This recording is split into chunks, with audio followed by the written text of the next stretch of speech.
Okay, so I see some familiar faces who were probably here last year at this time celebrating Easter with us. Oh, I see some smiles, some grins, some giggles. Well, if you were here or if you saw last year's service, the recording of last year's service, you'll know that as we discussed last Easter, according to the scriptures themselves, Jesus' good news was not that he was going to be sacrificed to atone for humankind's sins, but rather that the kingdom of God, akin to what we refer to as the beloved community, is within us or among us. This was good news indeed. The gospel made the significant claim that regardless of the social or political circumstances in which we find ourselves, we can experience the kingdom of God amongst ourselves through right relations and right action. And that's what we're trying to do here as a congregation. We are trying to live into the idea of beloved community. Jesus spent his ministry instructing us on how to make the kingdom of God manifest. He taught his disciples how to live and good and just lives, and then commissioned them to share their knowledge with the whole world. He sent them out. He didn't create a little clique of people in the know. He taught the teachers and sent them out to spread the good news. Such thinking was revolutionary in its time because it challenged oppressive and social political systems that the Romans had put into place during their occupation. And it is still a revolutionary message today that resonates with us as we resist modern systems of social and political oppression. The really good news is that we don't have to wait until everyone else straightens up and flies right for us to experience the beloved community for ourselves. And we certainly don't have to wait to begin to teach others about the beloved community. It's difficult to pinpoint when the good news of Christianity was overtaken by the idea that the events of Easter, Jesus' crucifixion and resurrection, were the purpose and meaning of Jesus' ministry. At some point, theologians wrestled with the question, how do we sinners reconcile ourselves to God now that Jesus is no longer with us? Which begs the question, is that even possible? But let's just talk about what the scholars have been doing. They've generally agreed that the atonement theories did not begin to develop until the 2nd century CE. That's over 100 years after the events of Easter, supposedly. We don't know for sure. Some people take it on faith. Others are skeptical, but let's just say for today that Easter happened. So over 100 years after the events that are portrayed in the Easter story, those atonement theories now number at least 7. So talk about not really agreeing on something. You'd think all the regular mainline Christians are actually Unitarian Universalists. They have 7 different atonement theories. And each organization or group has staked out its affinity for, its belief in one of those 7. Atonement is a compound word that literally means at one meant. And it was created within the Christian community from existing words to express this idea. It answers the previously posed question about how we can reconcile with God. Here are the shortest explanations of the 7 most commonly recognized atonement theories, because that's not the point of today's message, but I feel like you should know. I shouldn't just throw out that there's 7 and then not tell you anything about them. So I beg the pardon of any theologians who may be with us today, for there are for sure specifics and nuances that are not not included in my very short explanation. So the first one and the most popular one is probably the ransom theory. It posits that a debt was owed to Satan, death, or a personified notion of sin, you get to choose, due to humankind's missing the mark, misbehavior, not following the rules, doing harm to each other.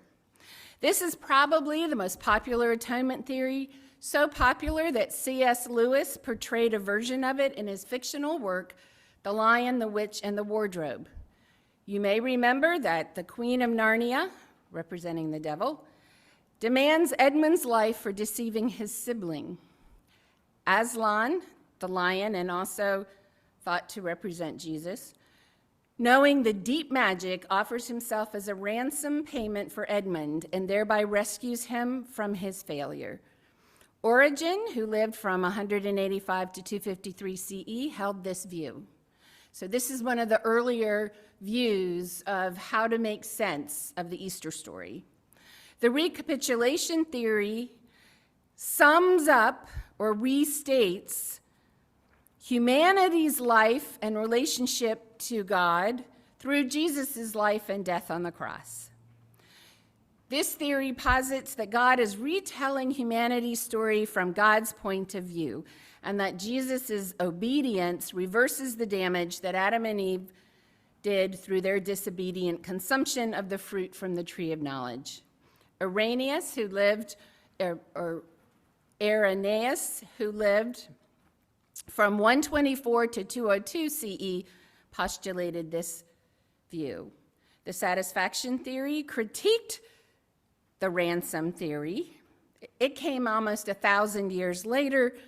Anselm of Canterbury postulated that rather than humankind owing a debt to Satan, humankind owes a debt to God, and that Jesus' death brought God honor and restored the relationship between God and humankind. It was a form of a sacrificial atonement, but it was satisfaction instead of ransom. The penal substitution theory came 400 years after the satisfaction theory, so now we're like 1,400 years from the events. It posits that atonement required a perfect man shed his blood, specifically his blood, in order to satisfy God's wrath and righteousness, which had been invoked by man's sinful nature and consistent violation of God's laws. We only have 3 more to go. The moral example theory is that the goal of Jesus' death was to influence humankind toward moral improvement. Instead of satisfying God's justice or honor or placating God's wrath, Jesus' death was designed to greatly impress humankind with a sense of God's love, resulting in softening our hearts and leading us to repentance. This theory was developed by Peter Abelard, who lived from 1079 to 1142 CE. These are really old ideas, and they amazingly have survived to the present. We have number 6, which is the Christus victory theory. The Christus victory theory of atonement says that Jesus' death was a confrontation with and a victory over 3 big powers: the power of sin, the power of death, and the power of the devil.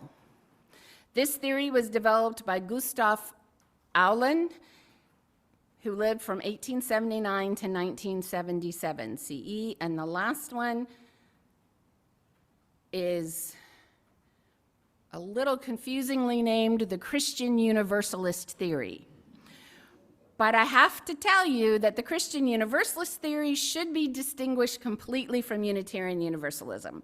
The Christian Universalist view of atonement is one of the earliest views in the history of Christianity. It goes back to Origen of Alexandria, who lived from 184 to 253 CE. And when I say CE, I'm saying Common Era, which is the time period that is marked after Jesus' ministry, right? So we used to say before Christ and after death, and now we say before Common Era and Common Era.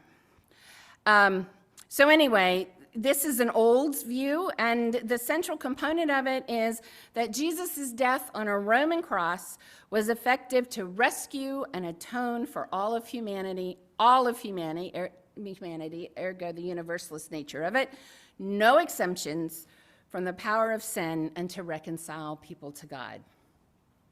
So this little Easter story that we heard one rendition of for children is a rather complex and rich story from which Christians for thousands of years have been pulling out and extrapolating information about what is the right relationship between human beings and the divine, and how can we be at one with the divine.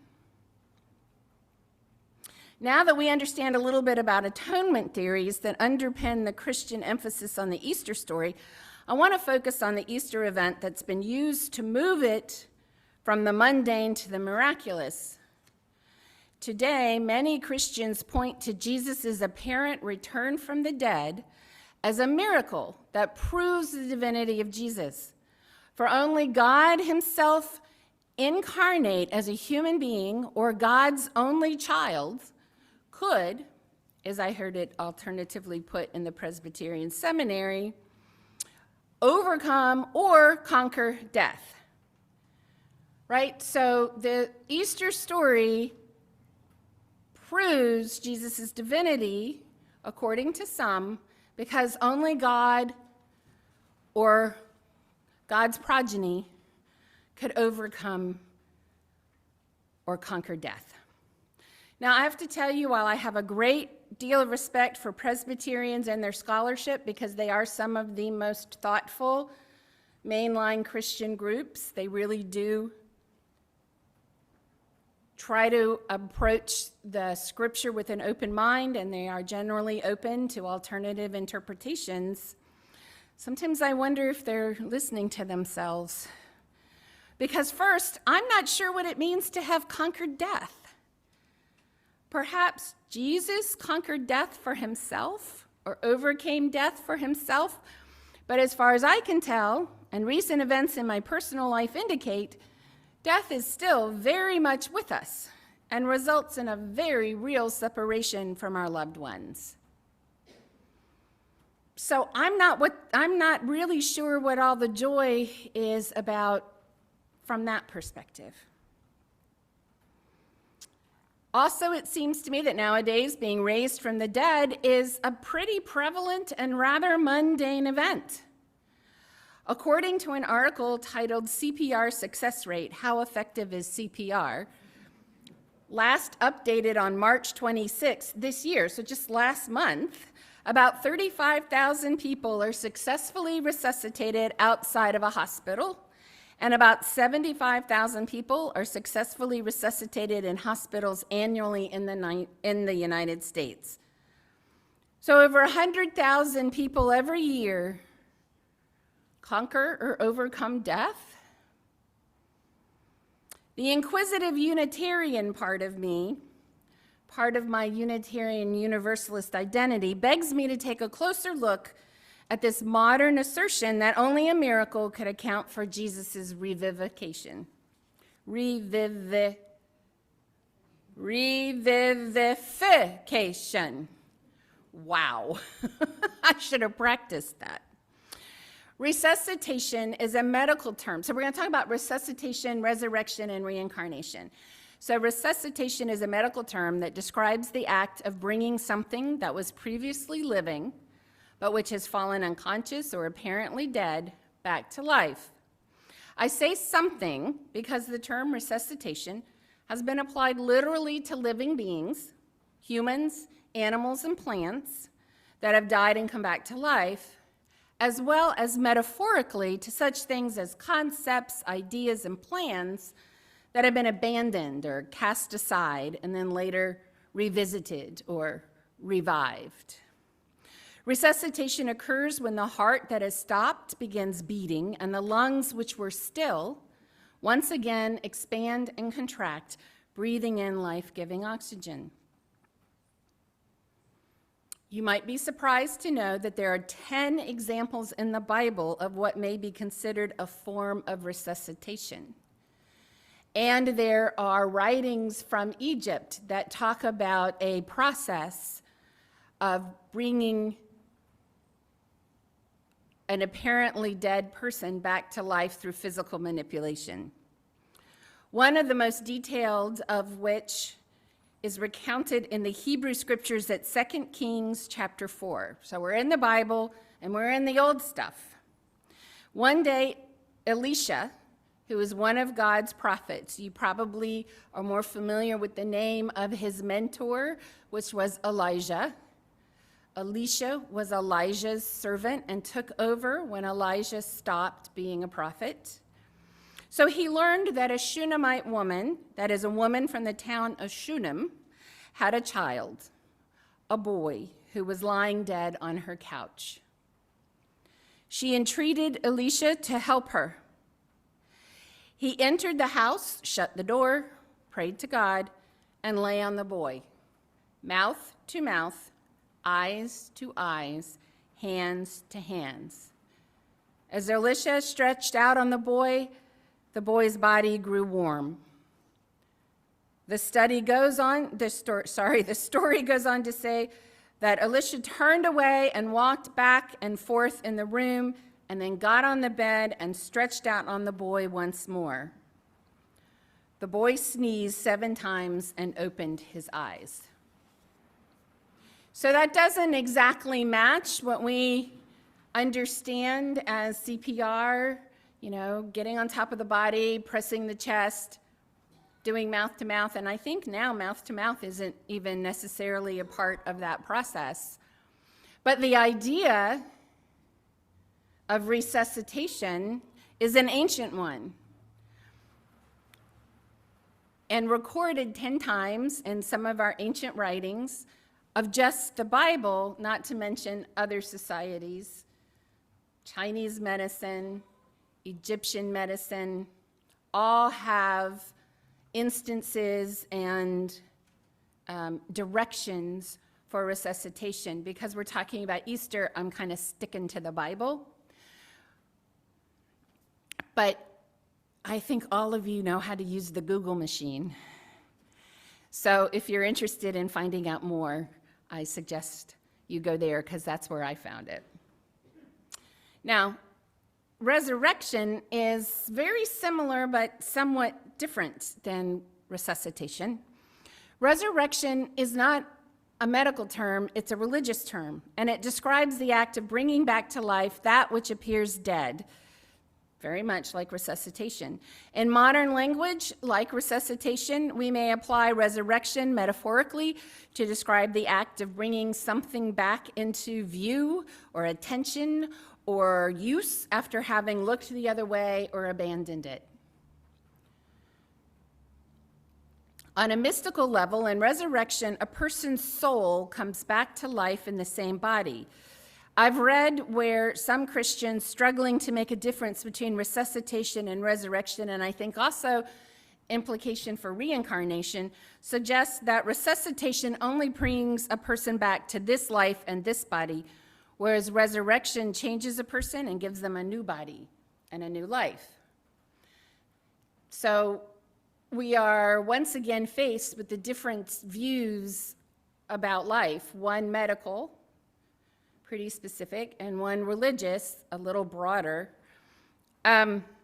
There's some evidence in the Easter story that this is true in Jesus' case, because post-resurrection, he is twice misidentified by those who have been his closest companions in life. The first time is when Mary Magdalene and his mother Mary arrived at the tomb and mistook Jesus for a gardener. That's in one of the stories about Easter. They come, they see the tomb open, they're very concerned.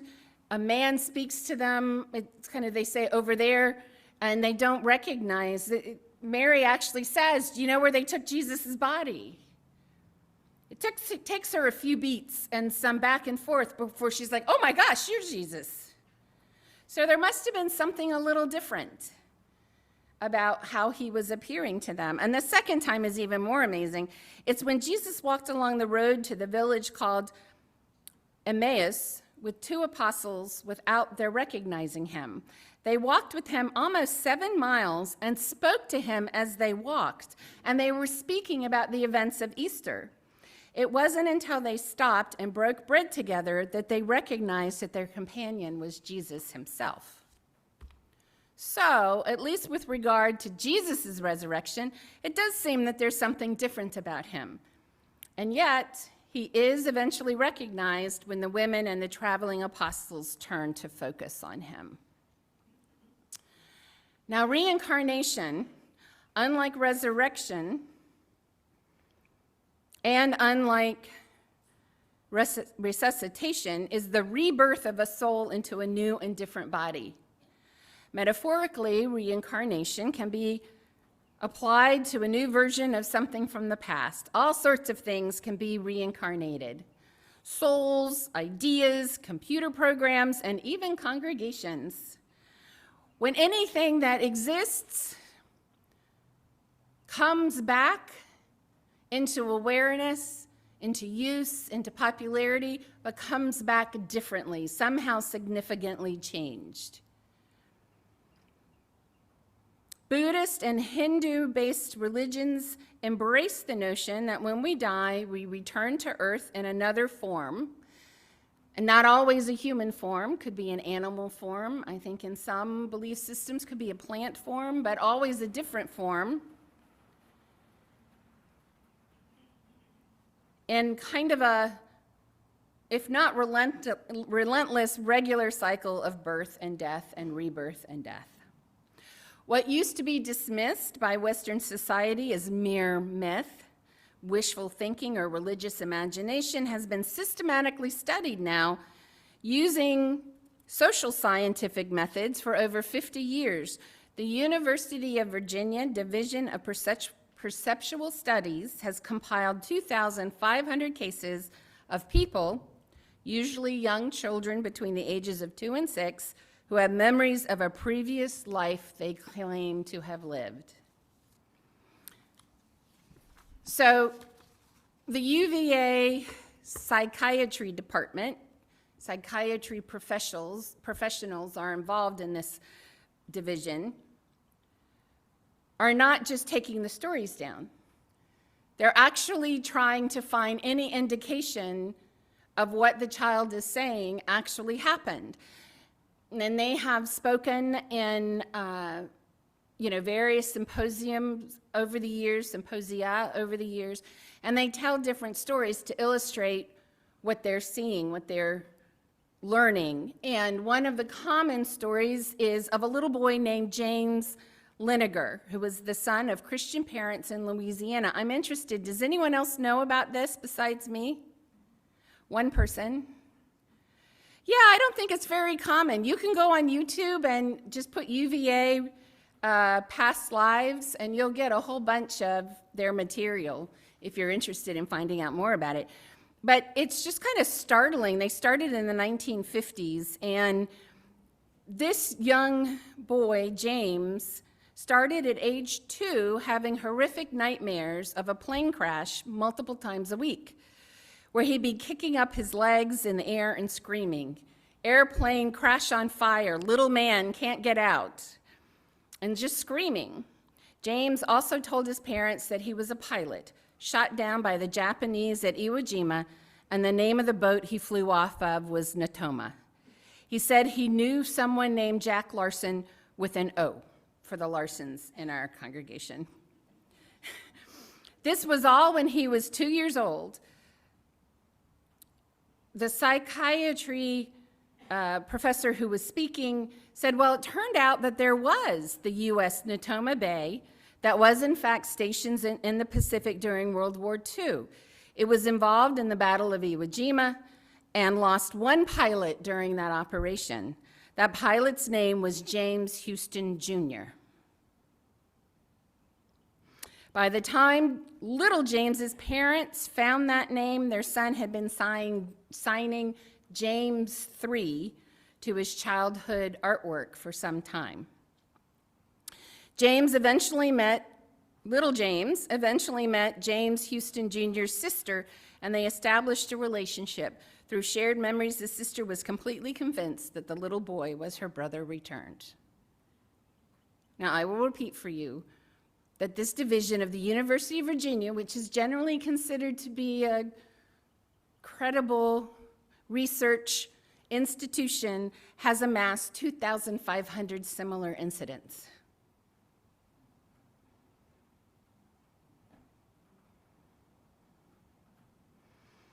So whether you believe that the Easter story is factual or allegorical, whether Jesus was resuscitated or resurrected, the message of hope for a new beginning remains. As my grandfather, who received an honorary doctorate from Yale Divinity School, once told me, the story does not have to be factually true to contain truth. You know, I was in that stage where I don't believe in the virgin birth. And this thing that they say doesn't match this thing. And look, they're two different Christmas stories. And how could there be two women and then there's a man and then there's, right? So I was at that stage where I think most of us have been at some point where we were just finding the things that don't match and don't make sense. And that was how he taught me to understand what I was reading. He wasn't trying to make me believe that everything in there was the absolute truth and absolutely factual, but rather that some very significant truths are resident in these stories. The same way we read Buddhist stories, and we don't necessarily think that the soul Buddhist monk living on the edge of the forest, right? There are a lot of those, actually existed, or that we could give him a name and find where he was at a certain point in historical time. So you don't have to believe that Jesus of Nazareth was a historical figure or that the Easter story actually took place to get the message of hope for a new beginning, a new life, and even a second chance to get it right. As Unitarian Universalists, we see that message of hope in the new beginnings of nature. Just a bit north of here, many plants drop their leaves in the autumn, appear to be dead all winter long, and then come back to life in the spring. Even a little further north of here, some animals disappear into hibernation all winter, only to magically reappear in the spring. And the moon appears to cycle through stages of birth, waxing, waning, and rebirth. So what if the Easter story is really about encouraging us never to lose hope? Yeah, what about that? This congregation, like so many others, suffered from the physical distance and social isolation of COVID that the COVID pandemic imposed on us. It will take us a while to fully recover, to fully bring back to life the energetic and joyous beloved community that is UUCJ. And on this Easter, let's take a moment to appreciate how far we've come. Shall we? Here are just a few of the things that I have witnessed. We're having hybrid worship services that combine the experience of meeting in person in this lovely chapel and also of welcoming remote viewers and our Fernandina congregation into all that we do here. We are having hybrid adult education classes that involve people from Fernandina and people who are not even a member of the congregation who have found interest in what we're doing and want to be a part of it. Our Sunday morning small groups have been meeting in person here and elsewhere and online. Our coffee and conversation experience is being well supported by volunteers and weekly food contributions by us. We've made our offices more secure, have added a gate between the parking lots, and have added more cameras, and are continuing to make our physical space attractive and safe. We have people focusing on our gardening in the front and giving us a beautiful entry into this sacred space of ours. Now, I'm going to take a moment and open up the floor to you to share what you're grateful for and how you've seen our congregation be resuscitated, resurrected, and in some cases reincarnated. If you'll just raise your hand, I'll call on you. I will hear what you say, and then I'll repeat it so that the people on Zoom can hear. And for those of you who are in Fernandina and coming from your homes, you can write what you are grateful for in the resuscitation, resurrection, and reincarnation of this community, and Crystal will share with us. So, anybody?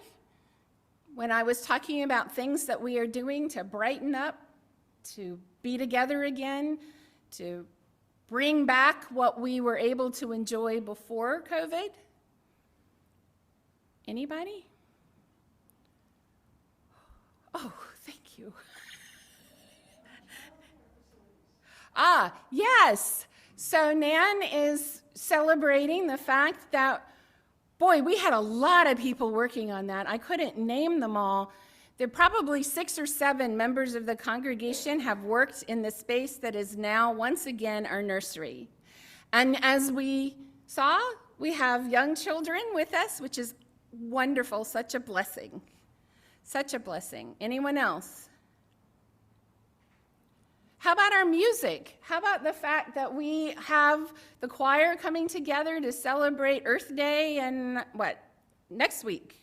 Next week. Okay, yeah. So next week. And we had some, I'm saying over the last couple of years, so not just like right now, but we weren't doing that so much during COVID. But since we've been back and bringing back our traditions, that one has come together so beautifully. I was so tickled when Sharon says, well, we don't have a regular choir, but we get together twice a year. And I just asked, and I just send out an email and say, who wants to be in the choir? Like 12 people showed up. I was like, this is awesome. We have maintained a lively spiritual study group through the whole thing. Okay, so spiritual study group has been maintained and was described by Lila as, would you say? Lively. A lively spiritual studies group. Yes?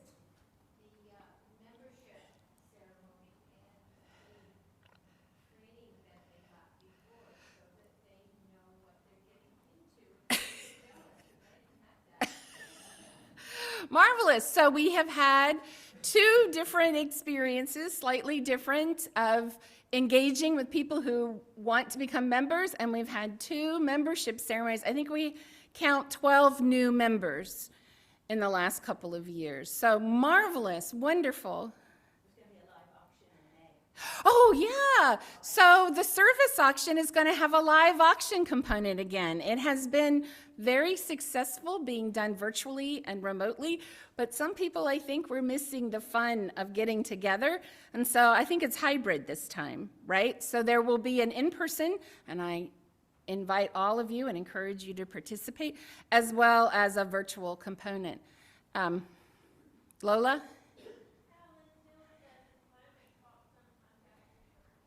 That's right. We are having the whole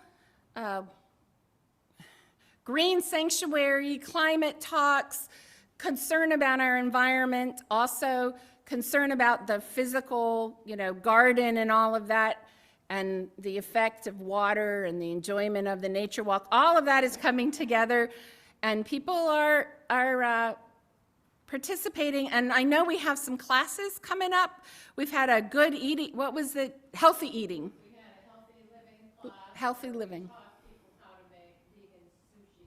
Right, we had a healthy living class where Donna and her daughter taught people how to eat sushi. I remember also, Donna, you also had a death cafe, which I think we should have another one before I leave. That was fun. Brian. Yeah, we have been designated as a green sanctuary, and we have created a community garden. Right, so the community garden still, so we are a green sanctuary according to certification from the UUA, and the garden that we have, and we really do seriously support with our time and our money, is flourishing and doing quite well. iCare, right, how can we, exactly. So iCare is having lots of participants, and we're getting ready to have a bus go to the Nehemiah Assembly. Did I get all that right? Okay. Okay, and it will be live, so, check your e-blast to get the details of how to sign up and how to go. But do you hear yourselves? So this is just lovely. This is a congregation that, like every other one, was dampened. I see you, Crystal. Dampened by COVID. And we got a little uncomfortable with each other because we didn't want to be infected. And that's okay. And that was right. And now we're learning to be together again and to enjoy that and to put in the infrastructure that allows us to safely and comfortably and joyously and regularly come together and be the beloved community. Now I'm wondering, Crystal, what do you have? I have stuff from Zoom. Jody said Jesus promoted mercy, peace, and compassion, and he hopes that we will put that compassion into action by going vegan and saying no to animal cruelty. You had to know that was coming. Yes, I think we're... Thank you, Jody. Next. Nancy Yeah? says, I am grateful that we have a new board member, Jackie. Ah, yes, so Jackie's here. And that Right, yes. I'm sorry. And that other UUCJ members are beginning to consider service to the board starting in December. Yes, so if you're not aware, we were hanging on by the skin of our teeth. Is that the saying, as a board? Because we had a minimum number and we were just getting our minimum number for a quorum. And, what happened a couple of times is somebody got sick or had to be out of town and we couldn't meet. So it was tough for a little while. But now we're having the extra people. We're supposed to have 3 or 4, 8 or 9? Where's Terry? 8. We're supposed to have, Terry and Vince are sitting next to each other so they can commiserate on this, the current president and past president of the board. So yes, 8. And we had 5, I think, for a while. And, I come, that would be 6, but I don't vote, so I don't count in that regard. So thank you all for stepping up and thinking about stepping up. Crystal. And we have just one last one. Peter Racing wanted to echo eye care, obviously. So Okay, yes. Indeed. extra eye care. All right.